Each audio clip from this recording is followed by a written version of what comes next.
இன்றைய விழாவிற்கு சிறப்பு சேர்க்கும் வகையில் குறி வழங்க நமது சிறப்பு விருந்தினர்களை அன்புடனும் மரியாதையுடனும் அழைக்கிறோம். அனைவருக்கும் மாலை வணக்கம்.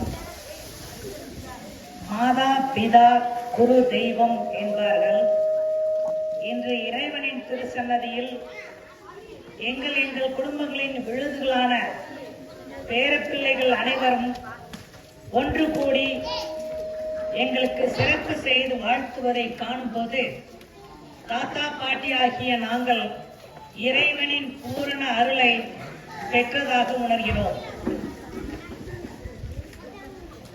எங்கள் பேரப்பிள்ளைகளே, உங்கள் பெற்றோர் உங்களுக்கு சட்டங்களையும் ஒழுக்கத்தையும் கற்பிக்கலாம்.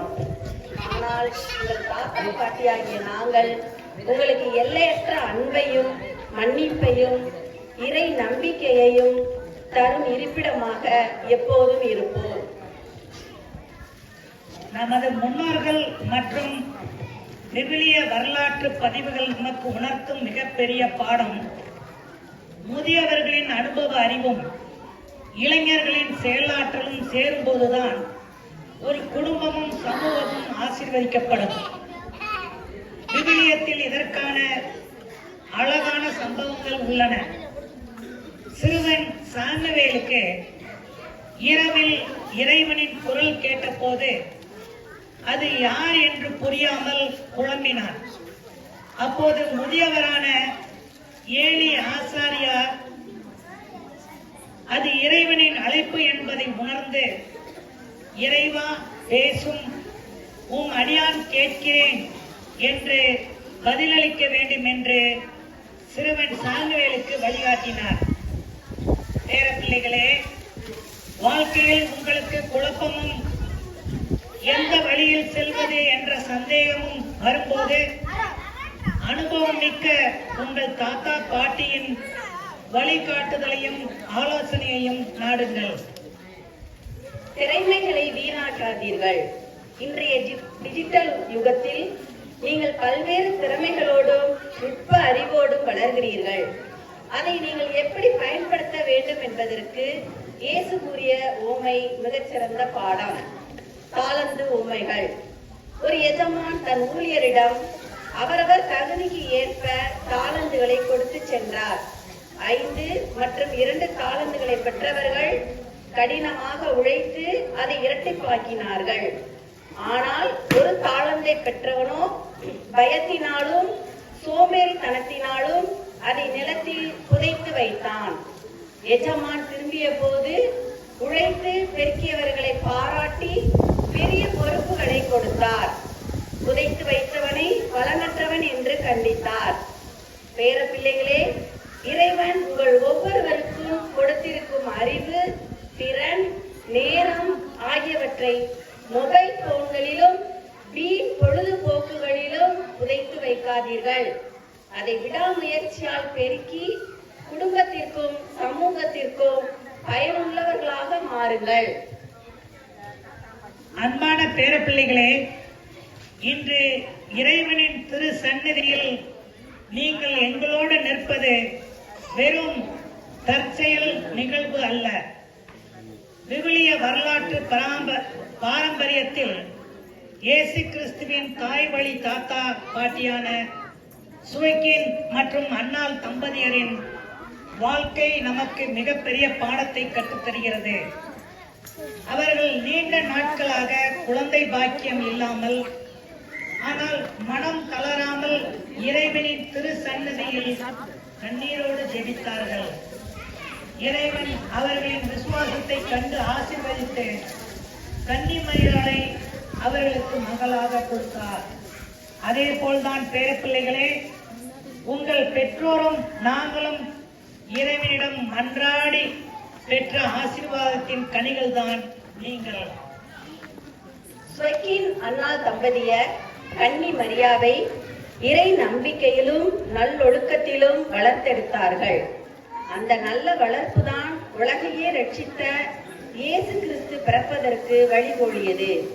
பேர பிள்ளைகளே, வாழ்க்கையில் உங்களுக்கு குழப்பமும் வழிகாட்டுதலும் தேவைப்படும் போது விவிலியம் கூறும் இந்த பெரியோர்களின் வழிகாட்டுதலை போல நீங்களும் உங்கள் தாத்தா பாட்டி மற்றும் பெரியோர்களின் ஆலோசனையையும் வழிகாட்டுதலையும் கேட்டு நடங்கள்.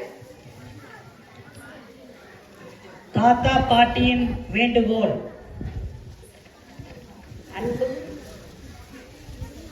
அன்பு பேர பிள்ளைகளே, இன்று நீங்கள் உங்கள் சின்னஞ்சிறு கைகளால் மிகுந்த ஆசையோடு எங்களுக்கு வழங்கிய இந்த அன்பளிப்புகளும் பரிசுகளும் எங்களுக்கு மனமார்ந்த நன்றிகள். உங்கள் கைகளால் எங்களுக்கு கிடைத்த இந்த சிறு பரிசுகள் கூட எங்களுக்கு பேரரசின் கிரீடத்தை விட சிறந்தது. ஆனால் செல்லங்களே, இந்த விலை உயர்ந்த பொருட்களையும் பரிசுகளையும் விட எங்களுக்கு மிகவும் விலை உயர்ந்த பரிசு எது தெரியுமா? உங்கள் அன்பும் நீங்கள் எங்களோடு பேசும் நேரமும் தான். ஆம் அன்பு குழந்தைகளே, வாரத்தில் சில மணி நேரமாவது உங்கள் மொபைல் போன்களை பக்கத்தில் வைத்துவிட்டு எங்கள் அருகில் அமர்ந்து பேசுங்கள். உங்கள் பள்ளி கதைகளையும் நண்பர்களை பற்றியும் எங்களோடு பகிர்ந்து கொள்ளுங்கள். நீங்கள் தரும் பெரிய பரிசுகளை விட உங்கள் மழலை சிரிப்பும் அன்பான பேச்சும் தான் எங்களின் புதிய வயதிற்கான சிறந்த மருந்து. வள்ளுவ பெருந்தகை கூறுவார், ஈன்ற பொழுதின் பெரிதுவக்கும் தன் மகனை சான்றோன் என கேட்ட தாய். உங்கள் பெற்றோர் உங்களை பெற்ற போது அடைந்த மகிழ்ச்சியை விட நீங்கள் நல்ல குணங்களோடும் இறை நம்பிக்கையோடும் சான்றோர்களாக வாழ்வதை பார்த்து நாங்களும் உங்கள் பெற்றோரும் அடையும் மகிழ்ச்சியே நாங்கள் பெறும் மிகப்பெரிய பரிசாகும். தாத்தா பாட்டிகளாக இங்க வந்திருக்க அனைவரும் தங்களுடைய பேர குழந்தைகளை நோக்கி ஆசீர்வாதம் செய்ய கூடிய இந்த நேரம், நம்மளுடைய பேர குழந்தைகளை நாம் ஆசீர்வதிக்க வேண்டும். ஆபிரகாம், ஈசாக், யாக்கோப். ஆபிரகாம் மகன் ஈசாக், ஈசாக்கினுடைய மகன் யாக்கோப். ஆபிரகாமுக்கு பேரன் யாரு? யாக்கோப். அந்த கட்டத்தில் பார்த்தீர்கள், அந்த ஆபிரகாம் தனது பேரனை நிச்சயமாக ஆசீர்வதித்திருந்தார். அதன் மூலம் தன்னுடைய சந்ததியினர் மிக சிறப்பாக வர வேண்டும் என்று ஆசீர்வதித்திருந்தார். அதே போல இன்று இந்த தாத்தா பாட்டி தின விழா என்று நாம் நமது பேர குழந்தைகளை நிறைவாக ஆசீர்வதிப்போம். அவர்கள் மூலம் நமது சந்ததியினர் சிறப்பாக வருவதற்கும் இந்த உலகத்திற்கும் சமுதாயத்திற்கும் நமது சந்ததியினர் சிறப்பான ஆசீர்வாதமாய் இருக்கும்படியாகவும் நாம் இன்று ஆசீர்வதிப்போம். இறைவனின் ஆசீர்வாதத்தை கேட்போம். தாத்தா பாட்டிகளாய் இருக்கக்கூடிய நீங்கள் உங்களுடைய பேர குழந்தைகளை நோக்கி கையை நீட்டி நான் சொல்லக்கூடிய இந்த ஜெபத்தை, சிறிய ஜெபத்தை நீங்களும் எனக்கு பின் சொல்லுமாறு கேட்டுக்கொள்கிறேன்.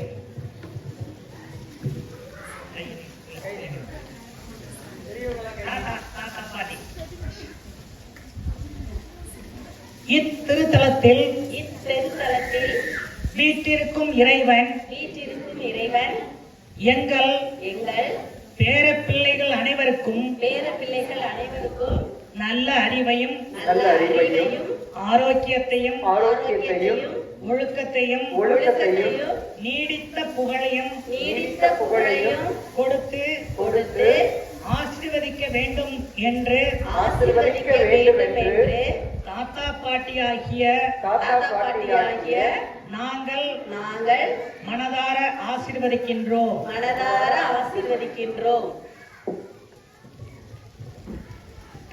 இந்த விழாவில் கலந்து கொண்டு சிறப்பு செய்திட எனக்கும் என் துணைவியாருக்கும் வாய்ப்பு கொடுத்திட்ட பங்கு தந்தை அன்பு அருட்தந்தை சகாயராஜ் அவர்களுக்கும் மற்றும் இந்த பணிமய மாதா பங்கு மக்கள் அனைவருக்கும் எங்கள் நன்றியை தெரிவித்துக் கொள்கின்றோம். நன்றி. பரஸ்பர அன்போடு நாம் வாழ்வோம். நன்றி, நன்றி.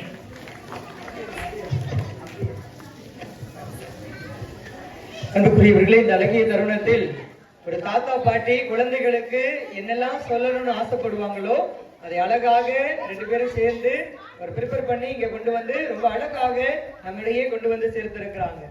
குழந்தைகளுக்கு ஒரு கேள்வி, அவங்க பேசுனதை கவனிச்சிங்களா? யாராவது பேசுனதை கவனிச்சிங்களா? என்ன பேசுனான்னு யாராவது சொல்ல முடியுமா? என்ன பேசுனாங்கன்னு?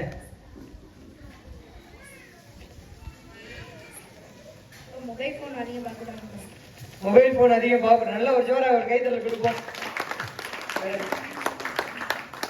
பெற்றோருக்கு நான் கிடைச்ச ஒரு கிஃப்ட்னு சொன்னாங்க. பெற்றோருக்கு இந்த குழந்தைகள் எல்லாம் கிடைத்த ஒரு பரிசுன்னு சொன்னாங்க. ரொம்ப நல்லா சின்ன ஒரு அழகிய ஒரு பகிர்வு. அது குழந்தைகளை கொண்டு போய் சேரணும் அப்படின்னு நினைத்தோம்.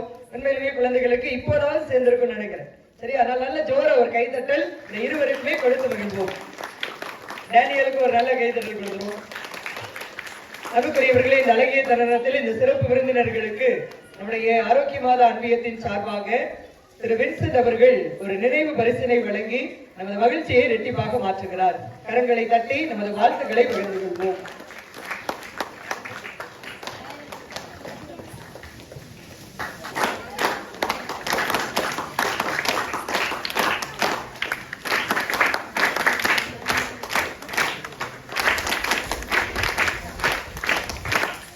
அன்புக்குரியவர்களே, இந்த அழகிய தருணத்தில் இந்த சிறப்பு விருந்தினர்கள் இன்னைக்கு மேலே ஏறி நிறைய குழந்தைகள் நல்ல டான்ஸ் ஆடினாங்க அப்படித்தானே?